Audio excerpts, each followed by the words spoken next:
Welcome to SpeedX.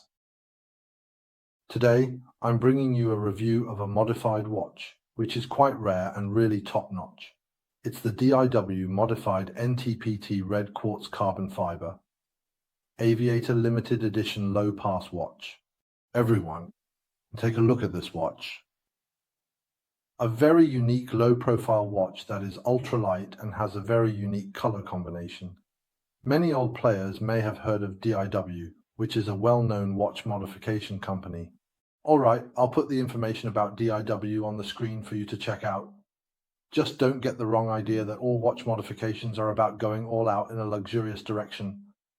There's a brand that claims to be the youngest Rolex modification brand, which is all about lightweight, avant-garde fashion, and has established its reputation in the watch modification scene using carbon fiber materials. That brand is DIW. It's a Belgian brand that originally started with personalized customizations for mobile phones, but now it has become a globally recognized name in watch modifications, and we'll dive into that in this review. Let's take a look at the details of the watch. First off, it's made of NTPT red quartz material and carbon fiber, and the whole watch is incredibly light, weighing only about 48 grams. Let me measure the weight for you. And I happen to have a regular authentic case on hand, so let's measure that for comparison.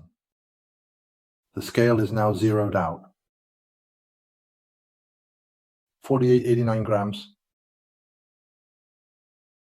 Here we have an authentic case back.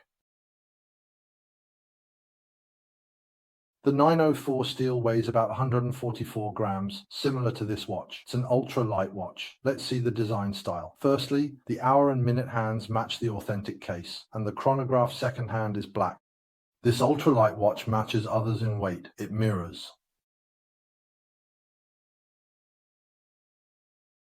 Examine the design style. The hour and minute hands match the authentic model. The chronograph second hand is black. At 6 o'clock, a rotating airplane shape represents Aviator Airlines, serving as the second hand. It is 48 grams and 12.3 mm thick.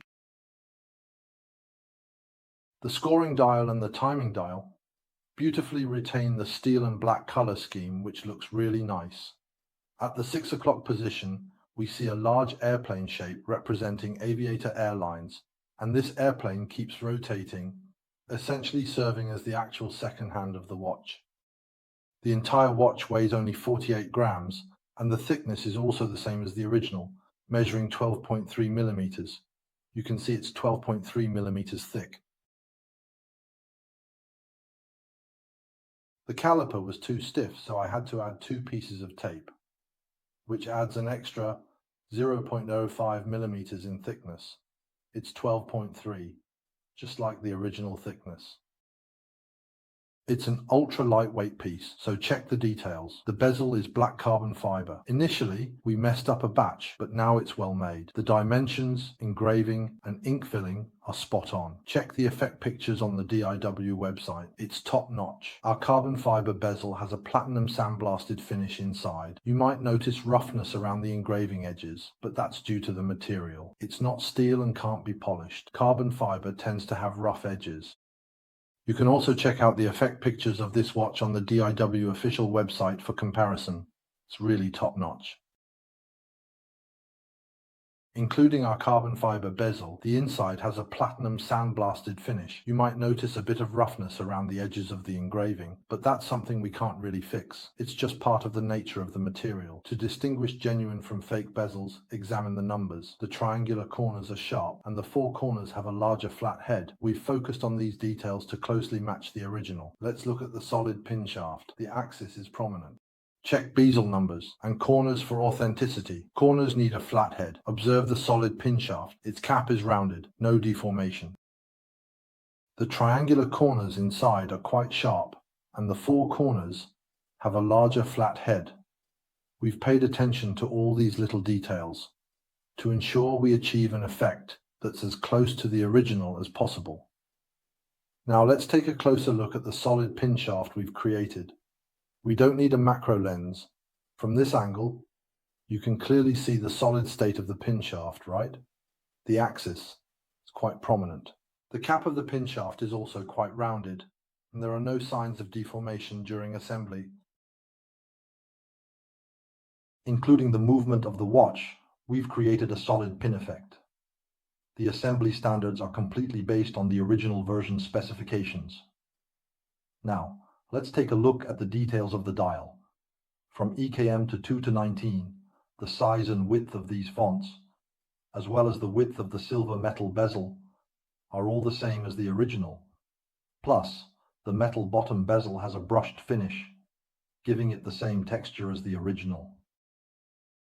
For the details on the dial, the printing of the Rolex font, the DIW font below, and the thickness and spacing of the 4 lines in the middle, as well as the positioning of each letter in relation to the letters below, have all been done according to the original version.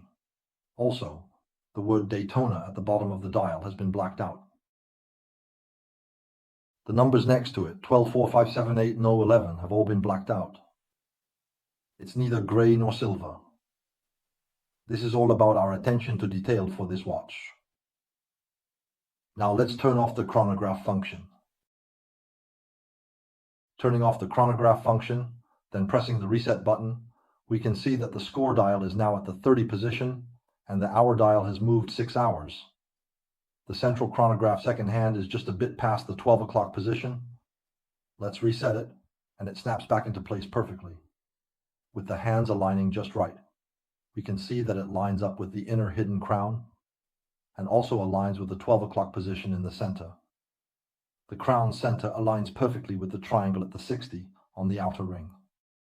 The chronograph and central score dial hands are aligned correctly. It's crucial for a modified watch. Any have misaligned hands. Focus on details. Investing in a modified watch demands quality. If details don't matter, why bother? Buy a regular one. This watch is light, with red quartz, NTPD carbon fiber, red color, and texture. The dial's black patterns align from any angle. Zooming in shows more detail. Pay attention to details. If details don't matter, why modify?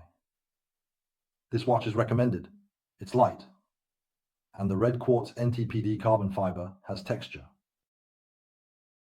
This watch is recommended. It's lightweight. The red quartz NTPD carbon fiber is red, but it also has a texture. The dial features these regular black patterns, and whether you look at it from the side or the front, they all look consistent. If we zoom in, we can see more details. On the overall case, this NTPD quartz carbon fiber also has a texture with some fine patterns. These subtle textural details mean it's not just a smooth surface. The texture of carbon fiber is presented. Take a look at the numbers on the dial. The CNC engraved numbers give a 3-dimensional and smooth feel, and they match up very well with the original version.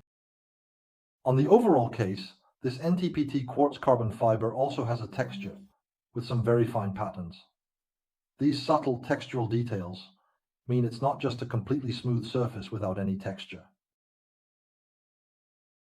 This is how the texture of carbon fiber is presented. Take a look at these numbers on the dial. The 3-dimensional and smooth feel of the CNC engraved numbers matches up really well with the original version. The attention to detail is really spot on. Everyone sense it. All right, now let's take a look at the whole watch from a bit further away. It looks really beautiful. And finally, let me show you this watch. The hands on this watch are our custom hands, and we're going to compare them with the luminous hands of the original. A lot of people love to check these things out. This is an original black steel pen, and for those in the know, you can take a look and see if this watch is genuine. I'll zoom in on the details for you. You can take a screenshot and ask someone knowledgeable or a professional watchmaker around you to check if this watch is genuine, right? You can take screenshots of the pointer and dial details, and then compare the luminous effects of the two watches. Because this limited edition aviation model doesn't have luminous markers, only the hands are luminous. So we'll just focus on comparing the luminous effects of the hands, all right? Look, they are all blue luminous, ice blue luminous. Right? Now let's take a look at the luminous effect on the hands. Even though these are custom hands, the blue glow is just as good as the original's luminous effect. In fact, I even think this luminous effect might be a bit brighter than the original. It's all in that icy blue tone. Finally, Let me show you how it looks on the wrist. This watch feels super light and waterproof, so you won't feel any fatigue while wearing it. All right, that's pretty much it for the review of this watch. If you want to see more detailed static shots, just let me know and I can show you properly. See you next time.